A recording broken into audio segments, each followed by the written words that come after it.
All right, everybody. Happy Thursday. Big waves to you. Good to see you. Good to see you. Yes, yes, yes. All right.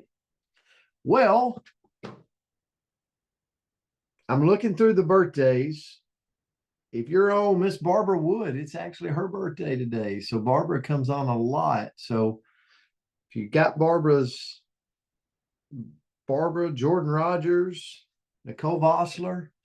Yes, yes, yes. So we'll look and see if everybody's on. Hope you guys have an amazing birthday today.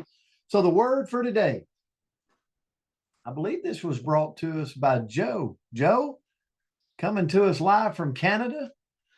Peace. Peace. How many of you want peace in your life? I would say probably the majority of us. We seek out and would love to have some peace. So you look at the definition of peace, it's like freedom from disturbance, tranquility, harmony in personal relations, calm. How many of you like to walk through your day right out of the gate a little bit soft, right? Andrea's daughter says, not with an exclamation mark, but with a period. Like, don't come in too hard early in the morning. Like, yeah. Al, are you that way? It takes a few little cup of coffee to get you slowly going into the day. Al's like, no, not me. All right. So here's what I wrote down. Peace is not merely the absence of conflict, but it's the presence of justice, understanding. Like it's what allows us to flourish. It takes courage to confront sometimes what divides us, but wisdom to bridge the gaps. And as soon as I read this, I thought, man, there's so many times in my life I'm immature. Like, how many of you struggle when there's conflict in business, conflict in relationships, conflict? I know I do. And sometimes, we don't like it, but really peace probably lies on the other side of conflict or a bridge that we're trying to work to divide, bridge together that maybe is divided. So to find peace, though, sometimes we got to be willing to lose connections with the people or maybe the things that are creating the most noise. Think about this. Have you ever gotten caught up in, say, the news, and you're just constantly watching the news, and you feel like, man, that noise is really putting me in a bad place. Sometimes you might have to detach from it, right? To see if it can bring you peace on the other side. Or how many of you, like, don't say names, don't say names, but how many of you have, I call them grenade launchers? Like, they're like people in your life that, like, you come into the day and they're like, you know what? And you're like, oh my goodness, like, is their to-do list around launching grenades? So sometimes if we have people in our life, we can love them, but we have to make sure that when, like, we maybe have to distance ourselves. I'm trying to say it very polite. Sometimes we got to distance ourselves from people that possibly is really disrupting peace, right? Like maybe you just come out of a great audio book and you're feeling great. And then, oh, this person starts to call you. And it's like, oh, here comes the grenade launcher for the day, and it just totally disrupts your internal peace. It could be the news media, could be a person, could be you internally with your mental game, right? So that's where I went. So I want to leave you with this. Why is peace so important for us? Number one, clarity of mind. Like it allows us to think clearly. If our mind is scrambled in 1,000 directions, well, you can forget about like being good at anything. Um, Number two, sustainable energy. Like success is a marathon, it's not a sprint, but operating in a constant state of urgency or operating where like, oh my goodness, like you feel like you're just going in 1,000 directions. Um, it drains your energy. It is an energy sucking vampire. And it leads to burnout. It leads to, whew, I'm just exhausted. Number three, stronger relationships. I mean, conflicts and tension in your professional or personal relationships, it creates unnecessary roadblocks. Peace allows us to communicate and hopefully work through those obstacles.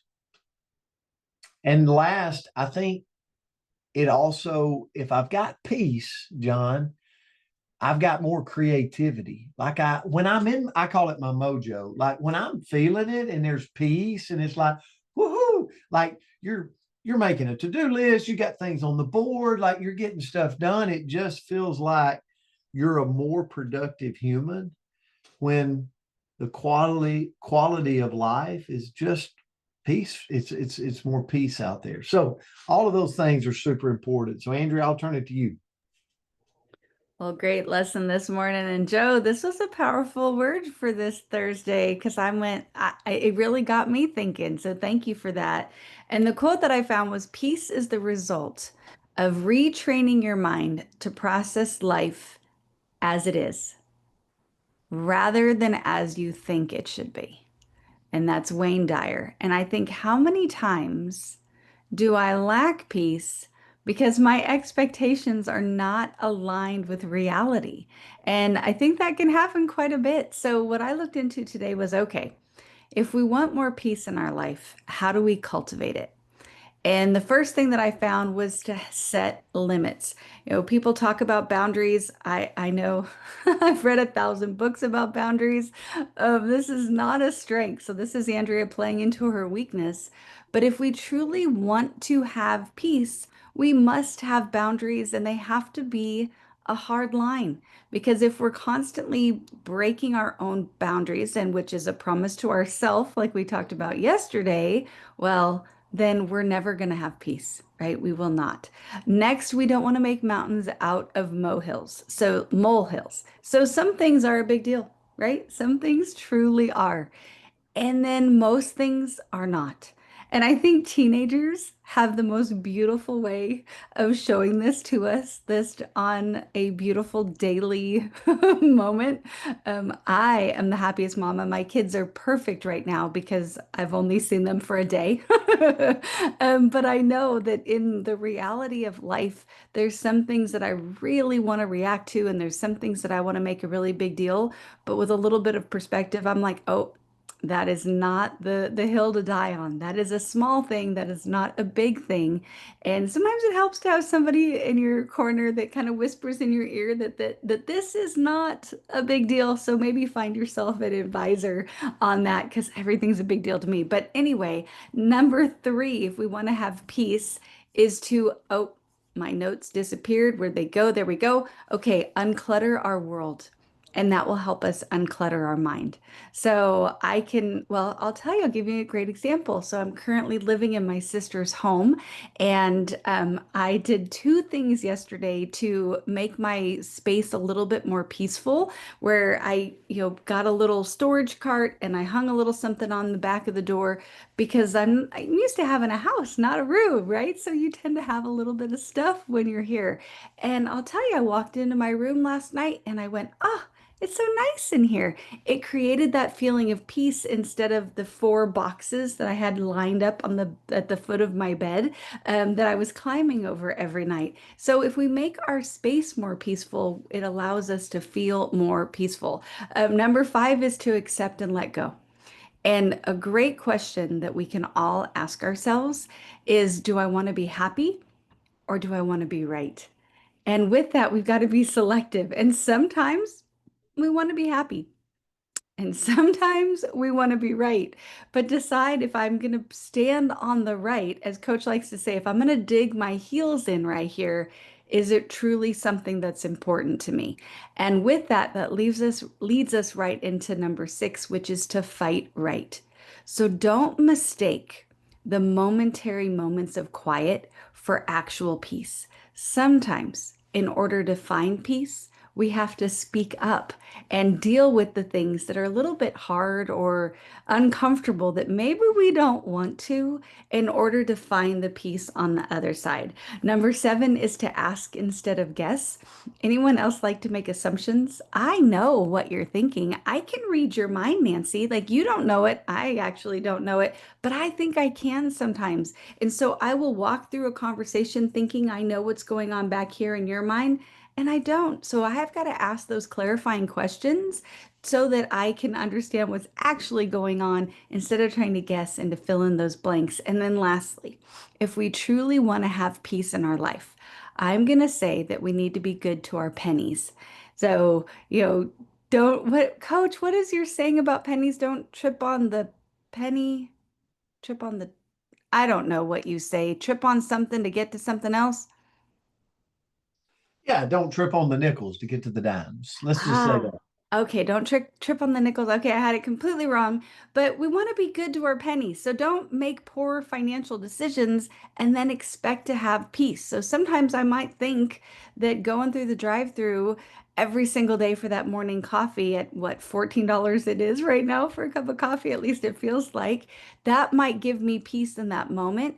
But when I look at my bank account at the end of the week, that might not give me peace in the long run. So I think that we hear it a lot of times where they'll say, dig your well before you're thirsty. And man, when you can do that, that creates a lot of peace in our life. So, Joe, this was a great one, a good lesson for me on this Thursday. Thank you for suggesting it. Really, Coach, thanks for your word. yeah, yeah, really good, Joe. Appreciate you, brother. Our Canadian family member. So, guys, we love you. We appreciate you. We hope you have an amazing Thursday, and we'll see you back tomorrow. Love you guys. Have a great day. Love you guys.